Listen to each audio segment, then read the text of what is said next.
to fighting with his roommates, too. I'm sitting down with Ty Price. Ty Price, the birthday boy. This podcast is actually airing on your birthday. Happy birthday! Hey, thank you. The big 2-9, almost to 30. Feeling great. I gotta tell you, I have a little bit of experience in the 29 to 30 switchover, and 29 is definitely worse. So good luck. Very well. Do you have any big plans? Nothing too crazy. Just probably hang out with my kids and just enjoy the day. I'll be training for this upcoming fight as well. So nothing too out there. Just keep it pretty conservative, laid back, and just enjoy the day. That's right. You got a lot to look forward to. So I'm sure your 29 will be better than mine. I think I was just trying to hold on to the 20s too much. And then once I hit 30, I was like, oh, that wasn't so bad. Hopefully I have the same epiphany once cresting over that hill. That's right. Well, if you have any questions, let me know. I've had a few big turnover birthdays with the zeros on the end of it. But let's talk a little bit about your background here, because I think it's really interesting. Thank you so much for your service. I have to say that right off the bat. 3 tours of duty, including in Afghanistan as well. You're an ex-Marine. So we know you're tough, because, Marines, I think, are the toughest of all the armed forces. Everybody, I think, has that same opinion. So how does that mentality help you when you are stepping into the ring? Well, I think that through life in general, I've always been a very diligent and resilient human being, and that translated well to help me excel while I was in the Marine Corps. And I think just that mentality of always pushing forward, never relenting, and having a discipline and the wherewithal to endure a strenuous task, definitely does aid me in my pursuits. Gotcha. And you actually have been very open about suffering from PTSD, like many of your comrades. What can you say to maybe somebody who is watching this that might be going through the same thing, or what has that taught you about how to deal with that in your everyday life and in the ring? I would say don't give up on yourself and find something to focus on, right? Because if you have a fixed point where you can find some kind of meaning and you can be involved in an activity, a task, or in some kind of creative outlet, you can overcome. You will endure. That's right. And you, of course, are focusing on boxing, coming up fighting September 19th. We are so excited to see you, because you're actually fighting in the prelims. That's during the pre-show that I'm hosting, so I'll actually get to watch. Awesome. Cool. So what can we expect from your fight coming up? You can expect a lot of tenacity would be, I guess, the key word, and a lot of pressure, and a lot of me going forward.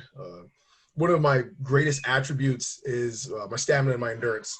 So I'm able to keep going at a high rate for a elongated period of time, and I'm gonna use a lot of the tricks that me and my trainer Vince Parra have been working on through this training camp. Yeah, I was going to ask you about Vince Parra. Now, he's actually developed some world champions. You got Maurice Hooker. He also did Mercito Hesta. They have completely different styles, though, as boxers. So what has Vince been able to pull out of you and elevate regarding your style? Vince is a master at, highlighting somebody's fundamentals, right? So he takes your strengths and he applies just this ridiculous attention to the details of what you do that's fundamentally sound, and he builds upon that. And from there is things like my jab has gotten so much cleaner and so much stronger. My defense is getting better because there's things that I naturally leaned upon. So he took that and he molded those into something that are now get into world-class levels. So how'd you meet Vince? I met him. So we have a mutual friend, Eddie Roa, who runs Pacific Training Center in La Jolla, San Diego. And I happened to be there when he was training Mighty Maurice Hooker, in world champ. And I told him, hey, I'm getting out the military soon. I've always loved boxing. I was on the All-Marine team. Will you work with me? And he saw me. He seemed a little apprehensive at first, but he saw me working on the gym, saw how diligent I was. He said, all right, I'll give you a shot. So he started holding mitts for me. They took me up to Wild Card a few times to spar. And from there, we hit it off. We've been cooking with gasoline from then. That's right. And you are fairly new to the professional boxing game, but you just mentioned you were on the All-Marine boxing team. That is such a cool, a lot of people don't know that they had a all boxing team. So kind of give me a little background on that. So it's at the time, every service had an All-Marine or not all Marine, but all service team, I would say. So they had, you know, the all Navy, all Army, and the Army has a world-class athlete program. So every service has had it for a very long period of time. And the experience there was great. It was after my first deployment, I got back in 2011, and then I tried out for the All Marine team, being really rusty, hadn't fought since I was a kid. And they saw something in me, and I was able to develop. And at the time, the team captain was world champ Jamel Herring. Right?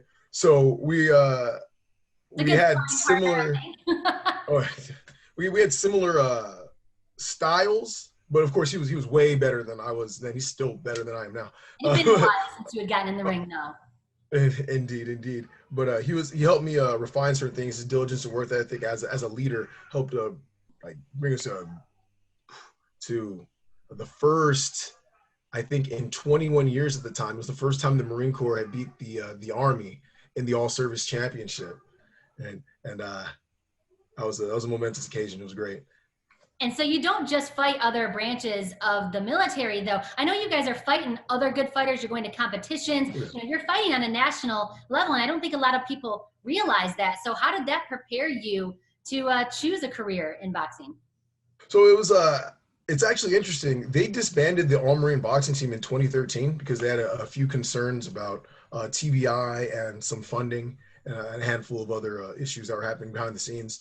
And I was at a kind of a pivotal moment where I had to make a determination if I was going to keep fighting or if I was just going to fall back into the normal status quo of being a Marine, which, you know, is still strenuous in of itself. But I was like, I want more. So I started training myself, just watching videos online of my favorite fighters, you know, examining their style and whatnot. And so a lot of diligent study, finding gyms to go to, sparring and whatnot.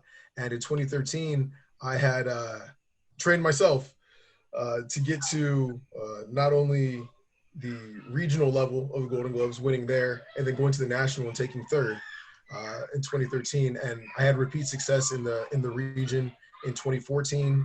And from there, I started deploying more frequently, so I couldn't maintain my status as on the national level as an amateur.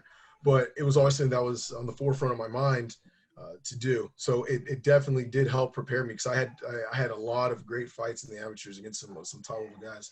I think a very small percentage of the population could do anything where they train themselves. That's certainly a different kind of mentality. Was that maybe your focal point? Yes, it definitely was, because coming back and forth from various deployments, that was the thing that kept me grounded, the thing that kept me centered. Because if there was nothing else, you know, and I had my health, you know, thank God I had my health. My body works, I can fight. Mm-hmm. And that was the thing that kept me centered, focused. That, along with, of course, the love of my children. I can hear them in the background there. They sound like they're having a joyous day. I love that. Oh, yeah.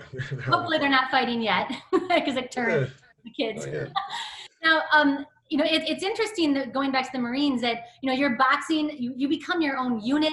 You travel together, you live together. I gotta think that sparring sometimes is a good way to maybe get even on maybe an annoying comrade or a roommate that's kind of talking a little trash too much. I mean, was there any of that came out in sparring? Because seriously, living with people, it's annoying. There's a lot of that, actually.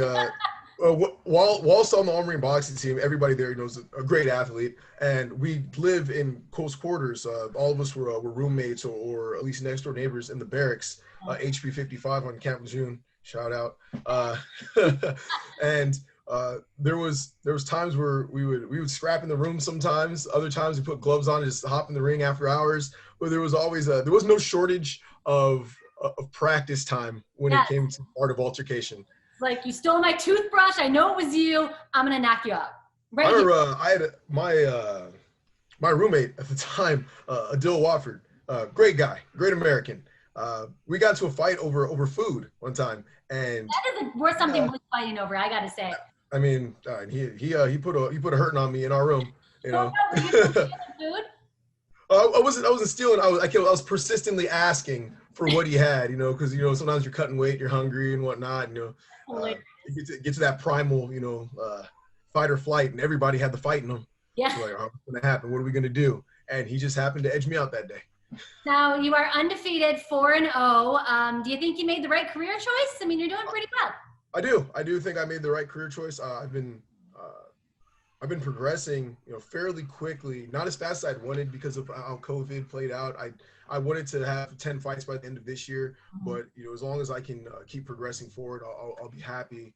I think it's a solid start, as I haven't been pro for a year yet, and I'll be, 5 fights deep, 5-0 after the fight on the 19th, and that's a solid way to start off a year. And this will be your 3rd time on Best in Boxing, so we're really excited.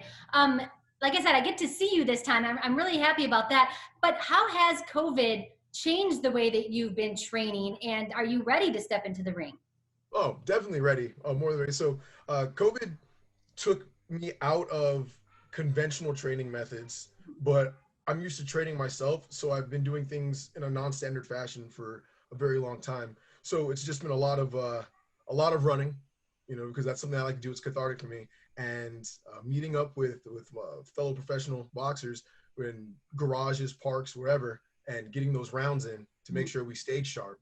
One of my friends, Josh Hayden, he was a pro out of Texas. He had a gym set up in his garage, and we get in there and just right in the hot box, just taking it to each other just to maintain some sort of sharpness. So who's a tougher trainer, you or Para? I think I'm tougher on myself, but Vince is definitely more knowledgeable. And I can tell every time I get back in the gym with him, there'll be something a little bit off of what I do, because I kind of revert back to old habits because it's what I know. Like, hey, remember, do X, Y, and Z. But the past few months, I've actually been able to get some really good sparring. I was sparring with Bolavita, Jose Cuevas. He was a former world champ at super middleweight, and a couple of MMA fighters that are getting ready for some high up fights because they wanted to work with some lefties on their boxing. So I've been able to get some world-class sparring in as of late. So I'm feeling great stepping into the ring in September. How are you feeling about not having an audience? Do they feed you energy, or you just don't even know they're there? It doesn't matter to me. I tune everything out. I'm very adept at focusing, because I know maybe it is from being in the military. When you have chaos going on around you, you're focusing on the task at hand. And, whether it's gunfire, explosions, or the boos of an audience, I kind of tune it out, find my zen, and pursue my adversary. Find your zen in the ring when some dude's trying to punch you? Oh, yeah, most definitely. It's the only place in the world I can be 100% myself is in a ring. I mean, I can every move, every step, every swivel, every pivot, every bob, every weave, it's a representation of myself, the training that I put into it, and how my mind works. So it's the truest form of me that anybody will ever see. Now, we talked a little bit about COVID for the effect on your training, but COVID has that effect on sports in general. And I think boxing has done one of the best jobs in pivoting. Combat sports in general have done a great job in pivoting and changing the way they do things in order to not only survive, but really thrive when other sports couldn't and haven't so far. So what do you think about, Best in Boxing going pay-per-view? And, now instead of relying on just the gate and people there in person, you have the potential of having a worldwide audience. So what do you think about that? And have you seen anything change since that? I think it's awesome. I think that the way that we adapt as things, the course of things alter is important. It's paramount in the continued success of sports. And I think it's a great opportunity to be on a platform this large that has this wide of an audience. So I'm really looking forward to being on this card and getting the notoriety from this victory that I'm going to get. 5-0, baby, it's coming. I know it is indeed. All right, thank you so much for your time. I appreciate it. Again, happy birthday, the big time. And we'll see you September 19th. Indeed, you see me there. I'll be ready. All right, see you then. All right, thank you. Best in Boxing presents September 19th. This is a young man that they have tremendous hope for. Kevin Torres takes on Jose Cuevas in a power for power showdown. And this is not body repair, folks. This is body destruction. A lot of power in both hands. He scored a lot of knockouts here in the Best in Boxing. A lot of one-punch knockouts. That's it. That's all she wrote. Kevin Torres with a sensational first-round knockout. The Diamond Boy Torres. Kevin Torres versus Jose Cuevas, September 19th, 3 p.m. Pacific. Only $5.99 pay-per-view. Tickets on sale now at bestinboxing.com. Tune in September 19th at 3 p.m. Pacific Time, 6 p.m. Eastern to watch the prelim fights on Best in Boxing's Before the Bell. I'm hosting that pre-show live from Las Vegas. And as I mentioned, the fighters will be going live from a gorgeous beach in Rosarito, Mexico. Kind of not happy I'm missing out on that vacay. But you can watch all the action from the comfort of your own home through bestinboxing.com for $5.99.